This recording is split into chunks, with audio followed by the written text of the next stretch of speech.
Hi, folks. We're back. Jimmy? Hi, everybody. Welcome back. Just want to let the people know, Larry, always hit like, share, subscribe, and ring the bell, and tell a friend. Back to you, Larry. Okay. Last week, we ended with Debbie Evilsizer and her coming to Orlando to see my show. So I'll begin with that story. It was probably around 1980, 89, after I had to give all that money back from American Heritage and every other thing that happened. I go out to California. And when I was out in California, I looked up an old friend of mine, Lou Paciocco. Lou Paciocco had a show out there called An Evening at La Cage. It was a female impersonator show, but not a drag show. It was a high-end, real high-end show. In fact, it was the longest running show in Las Vegas at the Riviera. It was there for over 30 years. And the same thing in Atlantic City, in Bally's, for over 30 years. It was an unbelievable show. And Lou owned it.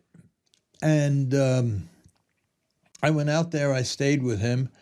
And probably the first week I was there, I'd sit in the showroom every night. And after the show, all the movie stars were there, everyone, because it was the only cabaret left in town. They shut all the other nightclubs down. It was the only one left in town, and everybody showed there. In fact, Milton Berle, I think, had his wife's birthday party there, and everybody showed up. Sinatra, Johnny Carson, everybody was there. In fact, I think there's a picture of that in my book. I'm not sure. But anyway, it was an unbelievable place. Nothing but great entertainment, great food, great fun. And after the show, we'd go in the lounge. Dudley Moore be there and every night playing the piano. It was just a great time. I think a lot of fun. And it was there when I met Milton Berle. And Milton Berle, every once in a while, he'd come in and go backstage, and they'd fit him with some dresses and long eyelashes and stuff, and he'd go out there and just ham it up. He was great, and we become very good friends. In fact, I got to the point where he invited me one day. He says, "Come have lunch with me at the Friars." He was the abbot, I think they call it, at the Friars Club in L.A. And I went out there that one day, and we start talking. He found out I was with the horses, and that's a whole other story, what happens there. And and after that first time, he invited me every day. And I went every day because his stories were unbelievable. He'd tell me about different affairs and who's with who and with every movie star out there. Unbelievable stories. And then around 2:30, 3 o'clock, they'd come to get him to go play cards or whatever they were doing. But it was quite an experience. But anyway, I spent a couple of years at the place, and one day Lou opened up a bunch of Cafe LAs. He was very, very successful, had homes up in the hills, and he owned a couple of condos, one which he let me stay in. And it was a great time. Introduced me to every movie star, a couple of real ones that I really liked a lot. Suzanne Pleshette, boy, she was one of my favorites. She was nice. Anyway, so he opened up a bunch of Cafe LAs, and he had some friends running them for him. And he had about 10 or 15 of them all over the town, just little places where sidewalk cafes, you go have coffee and whatever. And he created a road show of the show, the Evening at La Cage, and he traveled all. And he went up to Canada one year, and he met this girl, Mandy. Beautiful, beautiful girl, one of the most beautiful girls I ever seen in my whole life. And he brings her back, and he marries her. Wow. So when he marries her, she was a choreographer, but he also put her in charge of doing his books. She come to him one day, and she said that he owes the IRS millions of dollars because the people who were running, his friends who were running the cafes that he opened, never paid taxes. They just run it into the ground. And Lou was much too busy doing. Lou was the greatest. The greatest maitre d' owner, everything in the whole world. He was smooth. They all loved him. All the movie stars loved him. So he had to get together all the money. He wound up filing suit. The guys wind up going to jail because they did everything that Mandy said they did. They wind up going to jail, but Lou had a terrible tax problem, and he was about $500,000 short. And I was able to get the money for him. So I borrowed the money for him and introduced him to a friend of mine who was Al Leone. He was a movie producer from Italy. And we became good friends. I won't go into that story now, but we became good friends. And I called him up, and he flew out, and he lent Al the money. And he lent Lou the money. And Lou, they became very good friends themselves, and he stayed out there for a few months. And they wanted to give me a finder's fee. And I wouldn't take it. I just refused to take it. So he says, well, I'm going to give you the rights to do a show any place you want in the United States of my show, Anita Lacage. He says, we'll audition here. We will put the show together here. We'll do everything right here. So when you find a location, you'll be ready to go. And that's what we did. It took us about 6 months. We put together a show that was better than any show that he had in his place on La Cienega Boulevard or in Bally's or in the Riviera in Vegas. It was an unbelievable show. And I told him, I says, listen, if you want to take this one out and put that one in, you want to switch them, so no, you keep what you got.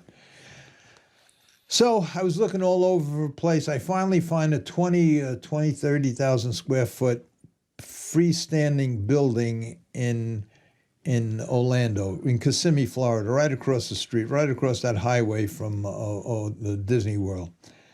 And on that piece of property was a 125-room motel and a steak and lobster house called, I think it was called Murphy's. And I took a 10-year lease on the whole property. And I had my crew ready to go in L.A., and I went down there and I was fixing the whole place up. And spent a lot of money. Took in a partner. Must have spent a couple of $100,000 just building a bigger stage, building a dressing room for maybe 20 people. 20 total, including the MC. You did it right, though. You did everything ready. It was first class. Redid the whole outside of the building. Had a sign built that was 30 feet high, and the sign was as big as it's probably 20, 30 feet by 20. It was a gigantic sign. Like they have in Vegas. And and it was just about ready to go. So I figure I'd send for the crew. So I sent for them. And I figured we have a couple of weeks of rehearsals and while we were finishing up the place. And that's what I did. So the crew flies in. Now all of these are professional female impersonators. They were all guys, they were all gay, and they were all female impersonators, but top notch, first class. And they fly in. That night, they go to a diner. It's down the street. About 2 o'clock in the morning, I get a pounding on my door. They all stayed at the motel because it was a 125-room motel, which I took over the whole property, including the motel. I get a knock on the door, and I open the door, and there's, I think his name was Gary. Gary was there all bloodied up and crying and everything else, and he says, we got to go home. And there were about 5 other guys behind him, all busted up. And I said, what happened? And he says, what happened was they went to the diner. These redneck guys pull up with maybe 10 or 15 of them in their pickup trucks, and they saw them all gay, and they just beat the shit out of them. So now they're scared to That's death. not cool. Well, the rednecks. Well, that's the mentality you're dealing with. And the other problem I had there, just to scoot off that story a minute, it was also not only the redneck capital of the world, it was the Bible Belt of the world. So I had these holy rollers walking up and down with signs because they didn't want this gay, female impersonator to show. I had a major problem with them. But now I got a big problem with the rednecks that beat the shit out of the whole cast. The performers, right. So anyway, I said, listen, you can't go home. I already got $250,000 invested here, and that's not counting the $500,000 sound and lighting system that's going to be put in next week. You guys can't go home. And they said, no, nobody wants to stay. They're afraid. I says, take me to the diner tonight. We go up to the diner. He's scared to death. Just Gary came with me. He's scared to death. We sat in the back, and sure enough, maybe 1 o'clock in the morning, here comes a couple of trucks pulling up. And he gets scared. And I says, just stay here, don't say a word. And I went to the front of the entrance. And sure enough, they come walking, and I says, excuse me, I says, I know you probably got some kind of club here. I says, who can I speak to? I need some work to be done. And he says, you could talk to me. He says, okay. I said, listen, I said, I have that building down the street. It's about 30,000 square feet. I says, I have to do a tremendous amount of work in that building. I did some already. I need some more done, but I'm running out of people. The guys who I hired, they're limited. Real smart. I said, so I'm sure between all you guys, you know somebody. I says, in fact, if you're the guy that they all look up to, you could be the contractor. Sub the work out. I got $1 million Very smart, worth Larry. of work. So I says, but under one condition. He says, what's that? I says, I need you to do interior work, exterior work, and I need a favor. What's the favor? The guys you beat the shit out of last night, that's my crew. That's my show. You got to leave them alone. No problem. And there was no problem. In fact, they did unbelievable work. The work was really good work. We become very good friends. And they apologized to the kids that they beat up, so they were comfortable and everything else. And every night, he had 2 of his guys stay for free. They never charged me a quarter. I paid them for all the work they did. Right. But he never charged me a quarter for the 2 guys stayed there in case. And I says, that's not necessary because I have all the tour groups coming in here. There were 11 tour groups that every week they bring 500 people in from different countries and they make the rounds. Universal Studios, all the shows, but you got to be approved. And I wind up getting approved. So they were all people from different countries, all people, and we didn't need no bouncers or anything, but they were there, and they were respectful. They stayed at the bar, they had a couple of drinks, and never had a problem.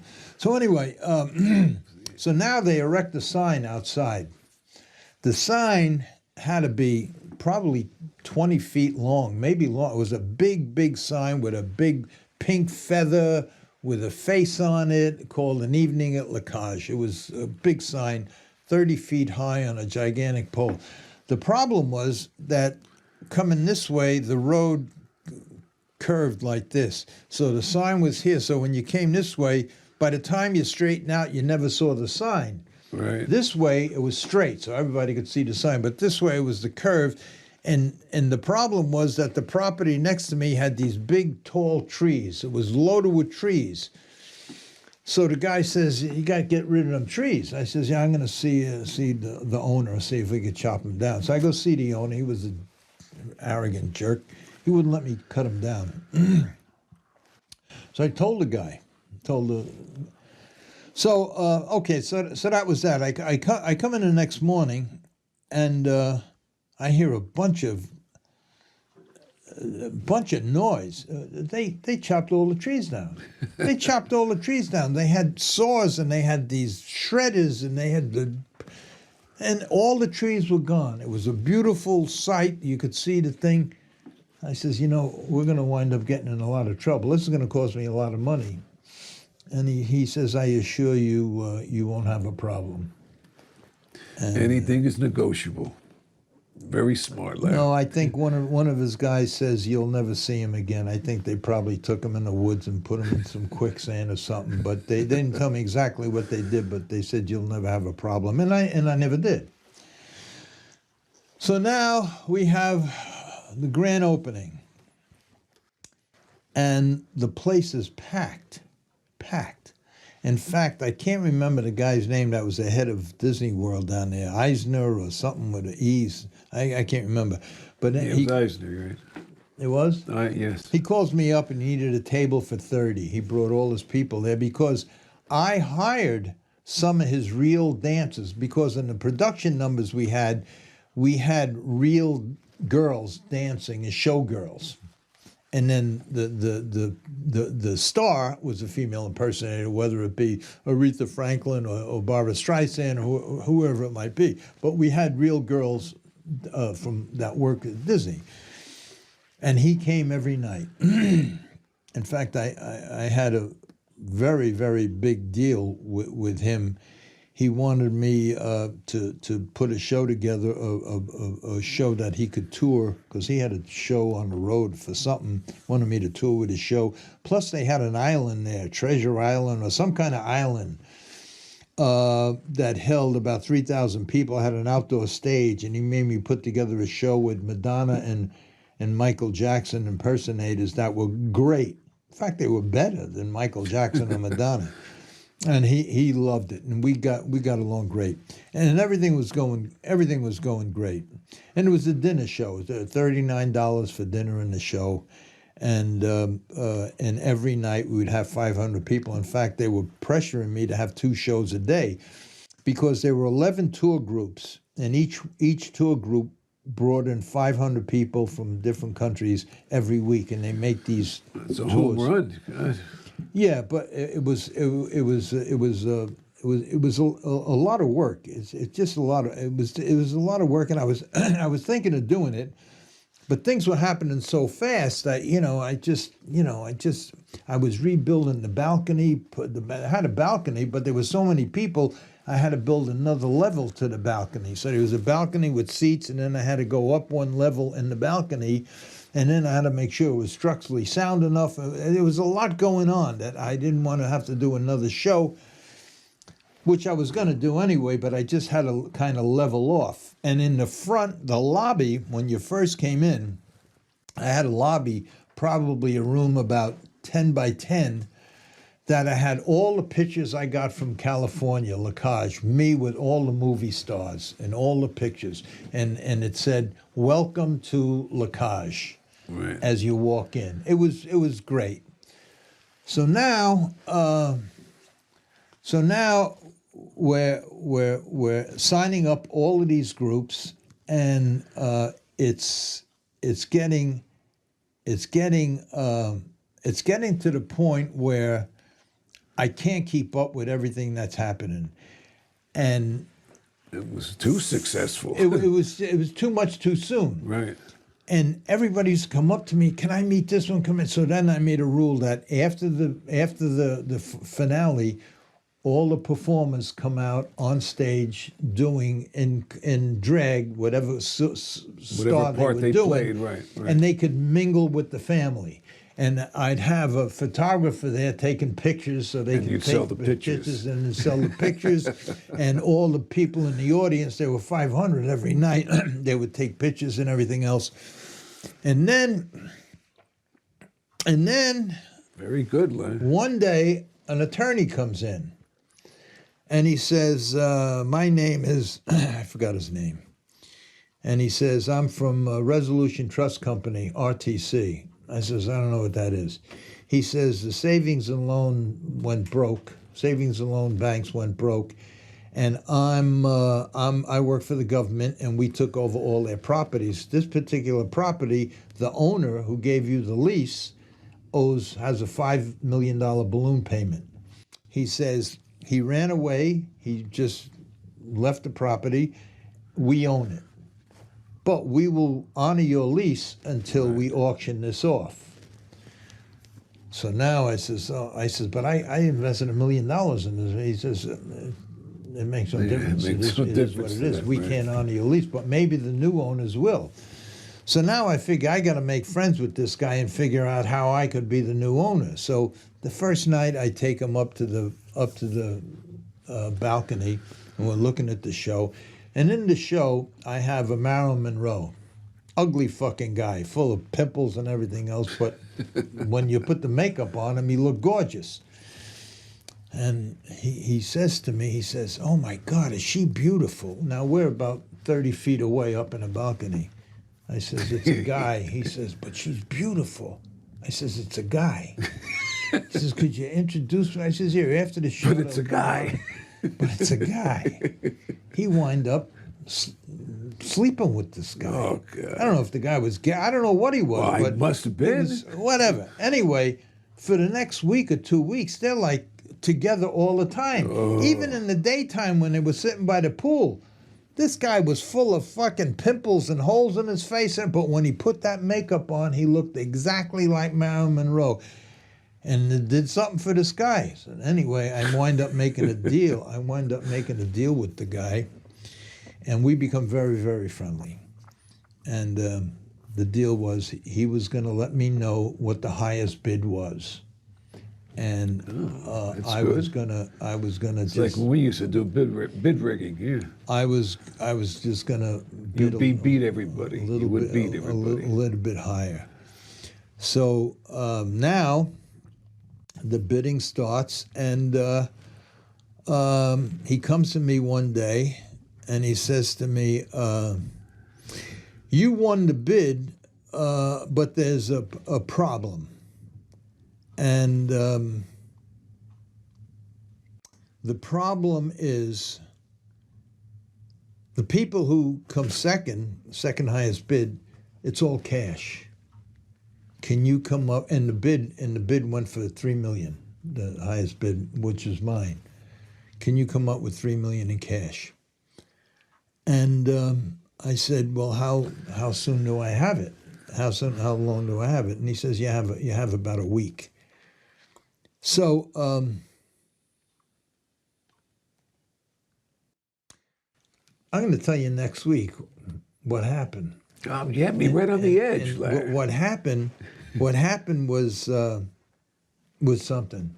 It's a fascinating story. I'll what wait with happens bated from breath. that point on. So until then, tell them about the bell, and I'll see you. Everybody, you great listeners, if you like what you see, hit like, share, and also ring that bell. Ring the bell. Don't forget to ring the bell and subscribe. Good to hear from you. Tune in again, and thank you, and good night, guys. See you next week.